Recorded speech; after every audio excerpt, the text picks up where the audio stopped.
నాన్న అట్లా చేయొద్దు నాన్న. నీకెందుకు కోపం వచ్చిందట్లా?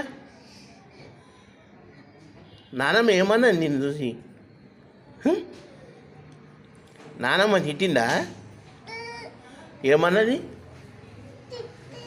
తిట్టిందా? నవ్విందా? ఎట్లా ఎట్లా నవ్వింది? అన్న ఎట్లన్నా? వాళ్ళు నానమ్మ నాచి పంపించేద్దామా? వద్దా? నానమ్మ ఇష్టమా నీకు? నువ్వెవరు మనవాడివి? నువ్వెవరు మనవాడివి? చెప్పు, నువ్వెవరు మనవాడి? తాత మనవాడివా? తాత మనవాడు. మన నానమ్మ మనవాడి కూడా కదా. ఎవరు మనవాడి? తాత మనవాడివా? అదే అట్లా కాదురా, నానమ్మ మనవాడి కూడా కదా నువ్వు.